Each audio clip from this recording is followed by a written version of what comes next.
G'day guys, welcome back to another exciting HAS video. I thought I'd just hop on and do a quick sort of tutorial on how to set up your essay for about the moon landing.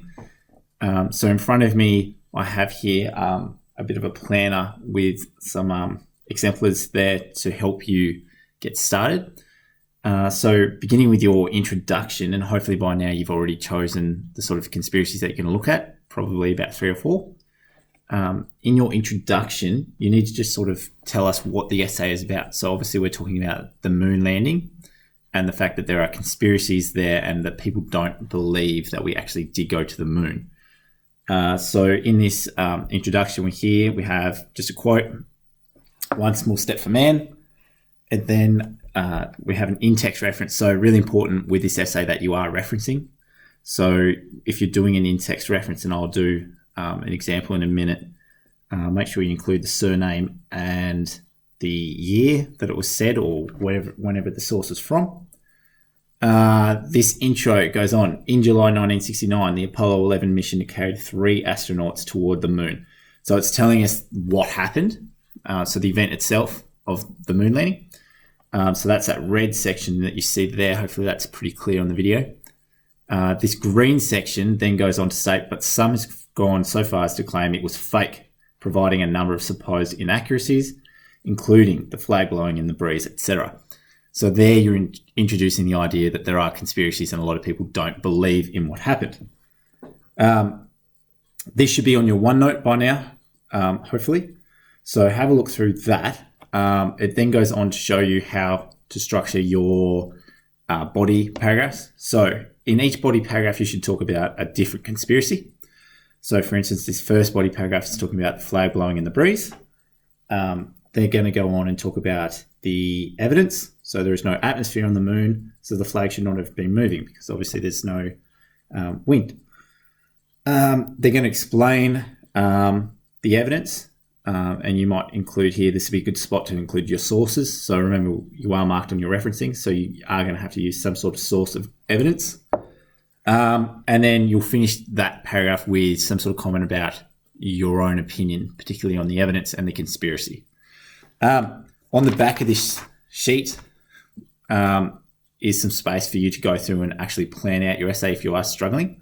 So use this side will help you in terms of setting it up. There are also some questions and points here on this side that will tell you exactly what you need to write. So what is the accuracy and truthfulness of this source, etc. So hopefully that's pretty clear for everyone. If you are struggling with how to start it, have a read through this and make sure that you're explaining just sort of the basics of what happened and what the essay is about. And on this one, I have here, hopefully that'll all fit. Cool.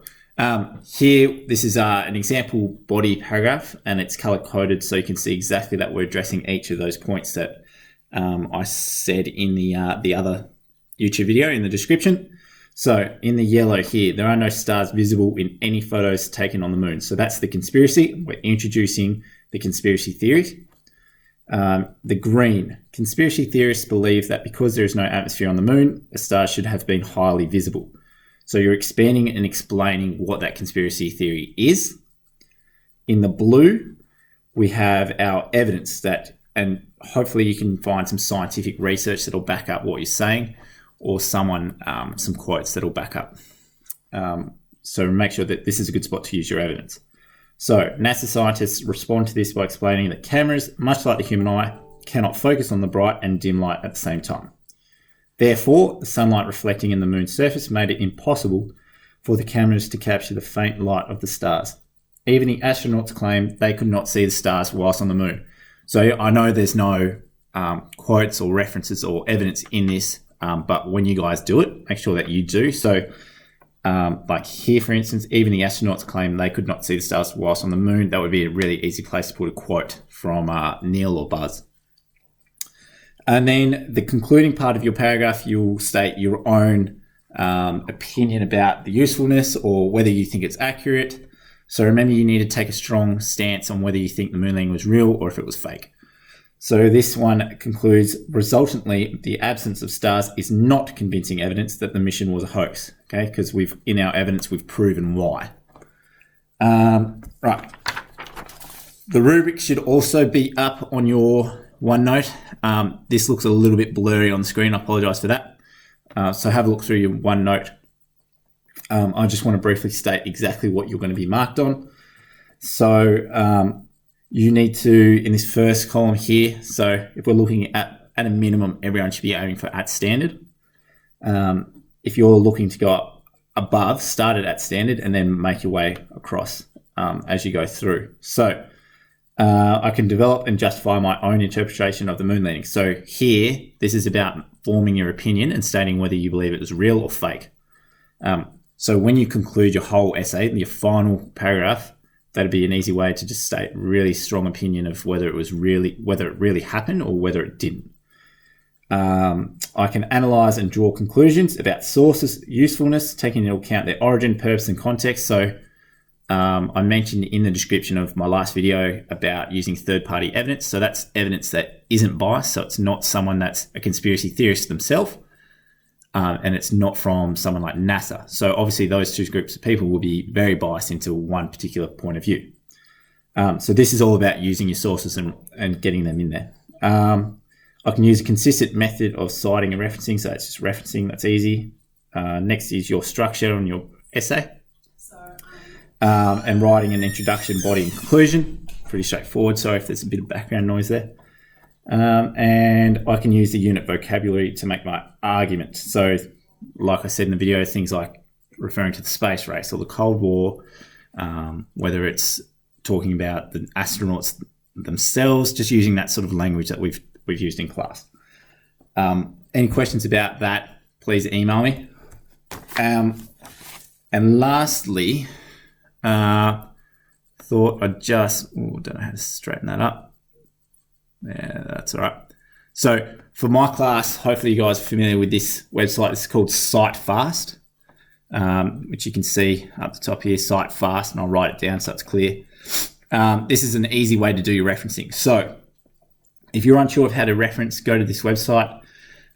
Just above here, there'll be a section where you choose what style. We're using APA, so make sure APA is selected. Here you'll select what your source is. Click other and there's a drop down box that'll have heaps of different sources. For this example, I've got a web page. You'll copy and paste your link into here, into this box, and select search. If you click book, it might give you a list of books that you have to choose from. When it's a website, it will just load this page up. So click search, and then you'll have to fill in the boxes here with all the details. So starting with the author or the name of the person. So this one is NASA, but if it was a person, FI is first initial. Don't worry about middle initial, and then just put there the surname. The date it was published. If there's not a specific date, make sure that you just at least get the year down. Document title, self-explanatory.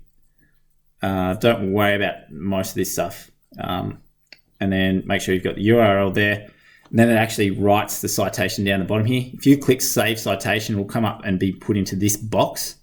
And then you can go through, do your second one, and it will create that reference list for you. It'll keep adding to this list.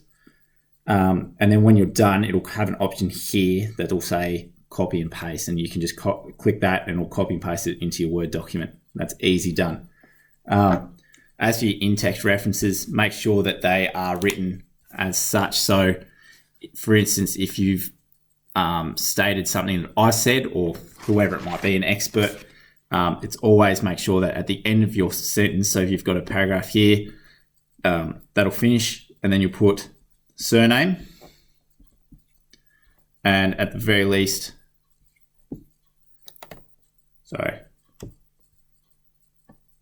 surname and the year.